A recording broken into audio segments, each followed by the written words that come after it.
Le deuxième PowerPoint que je vais vous présenter porte sur l'efficacité de la mycorhize. Au moment où la mycorhize a été mise sur le marché, certains disaient c'est miraculeux, c'est extraordinaire, les plantes vont pousser beaucoup mieux avec ça, ça va faire une grosse différence. Il y a des études qui ont été faites qui le prouvent. Et d'autres disaient c'est peut-être pas si extraordinaire. Alors j'ai décidé à l'été 2006 de faire moi-même une petite expérience qui, en passant, n'a aucune valeur scientifique parce que je n'avais pas toutes les données, tout le matériel nécessaire pour faire de quoi à grande envergure. Donc j'ai pris quelques plants de tomates avec des pots qui ne sont même pas de la même grosseur. Donc ça vaut ce que ça vaut au point de vue scientifique, comme je le disais tantôt. Mais ce que je voulais voir, dans le fond, c'est est-ce qu'il y a une tendance? Est-ce qu'en mettant de la mycorhize, ça a l'air de pousser un peu plus ou ça n'a pas l'air de faire une grosse différence? Donc, efficacité de la mycorhize, culture de tomates en pot, été 2006. Je vous montre un petit peu ce que ça donnait. Donc, au départ, j'avais 6 plants de tomates, comme je disais tantôt, même pas dans des pots exactement de la même grosseur. Et j'ai fait 3 traitements différents. Les 2 premiers plants, c'est marqué ici traitement 0, j'ai décidé dans le substrat de ne mettre ni mycorhize ni poudre d'os. Le deuxième traitement, traitement M, les 2 plants qui sont ici, j'ai mis seulement de la mycorhize. Et le troisième traitement, le traitement MP, donc c'est avec mycorhize et poudre d'os. Pourquoi j'ai fait mycorhize poudre d'os?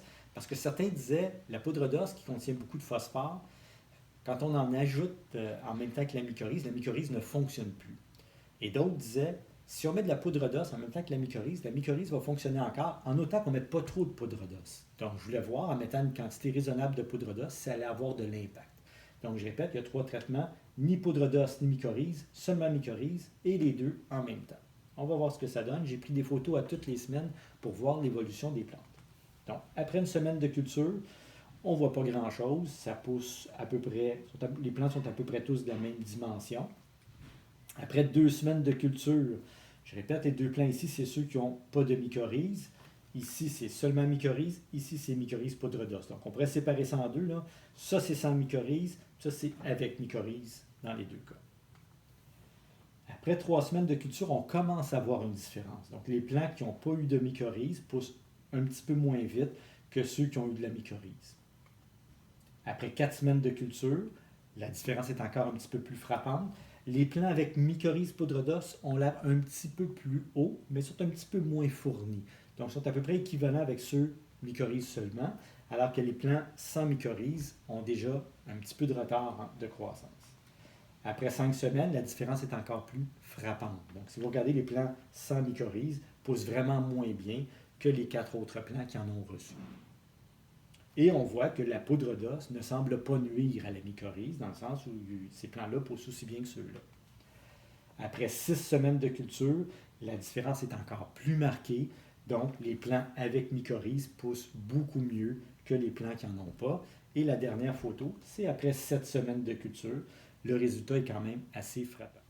Donc, l'expérience n'a pas vraiment de valeur scientifique, mais on voit quand même facilement une tendance. Donc, les plants sans mycorhize poussent beaucoup moins que les plants avec mycorhize.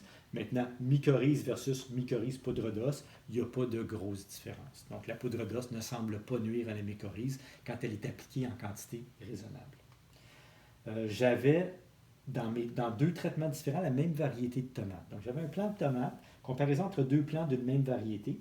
Le plant de gauche, pas de mycorhize ni de poudre d'os, et le plant de droite, mycorhize et poudre d'os. Donc, ces 2 plants-là étaient exactement à la même hauteur ou à peu près au moment du début de l'expérience. Et c'est la même variété de tomates qui était au même endroit, même ensoleillement, même arrosage et tout.